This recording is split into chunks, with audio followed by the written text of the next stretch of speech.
今回の動画ではリブトラのベルリックスを右でコントロールします。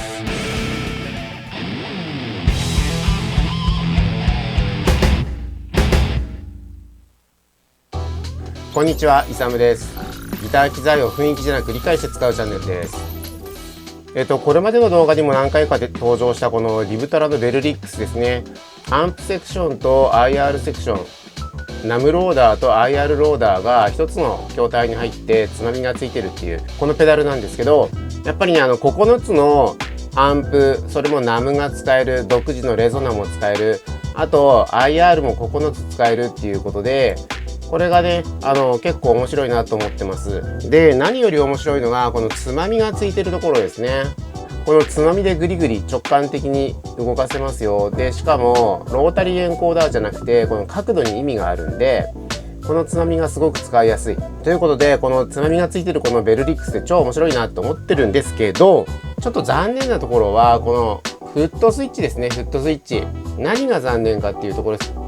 使い勝手がすごく悪いんですよ。ちょっと今試しにやってみますね。今は入ってないんです。これスイッチオンしますよと。でね、このフットスイッチをオンオフしようと思ってしっかり押したりするとオンオフが切り替わらないんですよ。なんでかっていうと、これ長押しにも機能があって、長押しをするとここがくるくる回ってプログラムナンバーのチェンジになるんですよね。今1番だからここから2番3番4番ってもし変えたいと思ったらこれを長押しするんですよ。くるっと回った後どんどん切り替わっていくので、好きなところで離してあげる、こんな感じなんですけどね。これオンオフをしようとしてこう短くスパッて押してあげられればいいんですけど、足でねちょっとしっかり踏んじゃったりするとこのくるくるがちょっと始まっちゃってオンオフできませんでしたみたいなことが起きたりするんですよね。それが欠点1個目で、もう一つの欠点がやっぱりこれさっきもやったみたいに順番に番号が上がっていくんで、狙った場所にスパッといけないんですよね。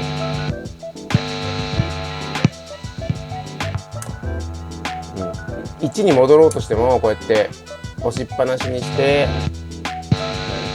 こうやって戻っていくしかない。なのでこれってちょっとライブだと使いにくいなというところがあって、どうしたもんかなというところでした。それはIR の側でも一緒で、チャキッとこうやって押せばいいんですけど、長押しをすると順番に変わっていくので、これがねちょっと使いにくいなっていうところでした。ということでですね、今回はこのベルリックスを右でコントロールしてあげようと。特にこのミディフットコントローラーを使って足元で操作できるようにしたらいいんじゃないかっていうことで、それをやってみました。で、結論から言うとうまくいったんですよ。で、どうやったかっていうと、パソコンのねコントロールソフト、トーンコマンドと、あとベルリックスの実機の間の、ここはUSB でつなぐんですけど、MIDI 通信、ここの内容を確認して、どんな命令がこのトーンコマンドからベルリックスに飛んでってるのかっていうところを解析しました。で、分かったのがこれです。これメーカーが言ってるわけじゃないんで非推奨です。あくまで僕の実験結果だと思ってください。シス EX を使います。プログラムチェンジとかコントロールチェンジじゃなくてシス EX を使います。で、ヘッダーがこうなってます。で、その後に4つのブロックがあって、1個目がコマンドですね。11でアンプ、22で IR の指定ができます。で、その後に00っていういじらない部分があって、その後にスロットを指定するブロックがあります。ここがねナンバー-1、要はアンプの1番だったら 1-1 でここ00にします。もしアンプの8番だったら 8-1 で7にします、07にしますみたいな、そういう使い方をします。で、フッターがついてるっていう、こう123456788バイトの命令になってますと。じゃあね、これで実際どうやっていくかっていうところなんですけど、さっきも言った通りアンプ1だったら11、アンプを示す11と00、アンプ2だったらアンプを示す11と2-1の01って設定します。 IR の場合だったら IR の1だったら IR を示す22で 1-1 で00 IR の2だったら IR を表す22で2-1をした01、これを送ることでアンプの1とかアンプの 2、IR の 1、IR の2っていう風に指定をしてあげることができます。ではね、早速見ていってみましょうということで、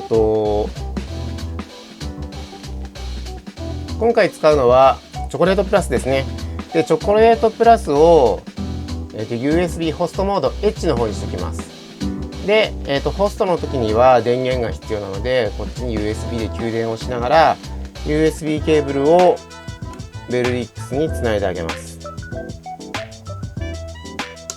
これで準備 OK で、今はこんな感じでね、フットスイッチ設定してます。 A を押すとアンプ1になります。ちょっとせっかくだからこう変えとこうか。これ右側の桁がアンプの番号なんで、これが A を押すと1になりますと。でしかもオンになりますね。オフにして、もし4だったとしてもこれを押すと一発で1に変わる。でこっちフットスイッチ B は今 IR の1にしてるので、ここも IR をちょっと変えとこうか。でしかもオフにしておこうか。ここが消えて、ここが4になってるんですけど、これを押すと一発で1になりますね。ちょっとラグがあったのかな。もう一回やってみましょうか。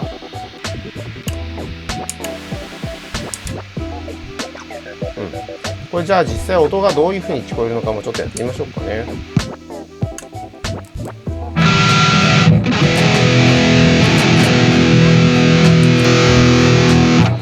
ラグなかったですね。じゃあ次 IR の方は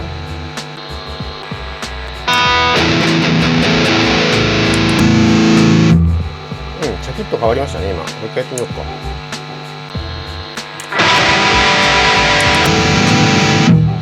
パッと変わるなって感じですね。であと面白いかなと思ったのはこの、今フットスイッチの C のところはアンプの2番と3番アンプの2番と3番をトグルで設定してます。つまりね、これを押すとここ見てて、この番号2番3番2番3番ってこう順番に変わるようになってます。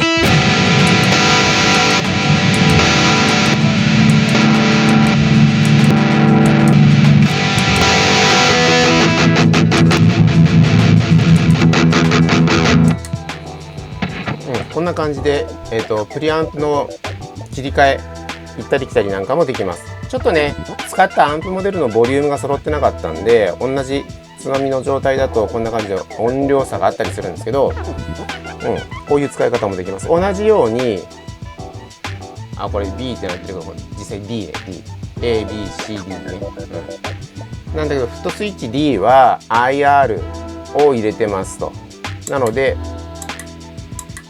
これも IR が2番3番が切り替わります。音を出しておくと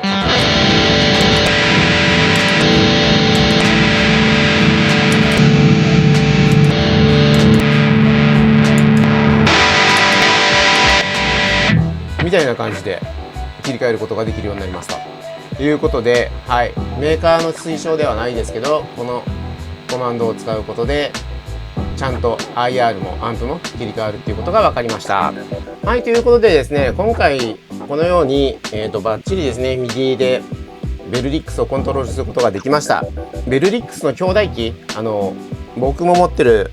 リバーブのエーテルとかモジュレーションのなんちゃらとかいろいろあると思うんですけど、その人たちももしかするとこの使い方ができるかもしれない。なので、まだやったことはないんですけど、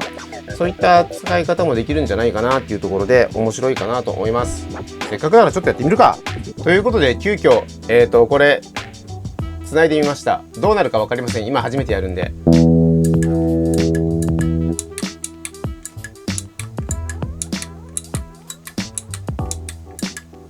聞かないね。聞かない。同じじゃないんだ。ということで、エーテルについては今これも手元にあるんで、ちょっと別途、解析したいと思います。はい、エーテルではうまくいきませんが、ベルリックスだったら今この画面に出てる通りできますということで、今回の動画としては以上になります。はい、今回の動画がもし面白いと思っていただけたら、ぜひとも、いいね、チャンネル登録、ハイプなどよろしくお願いします。励みになります。それではまた次の動画またはライブハウスでお会いしましょう。それじゃあね、バイバイ。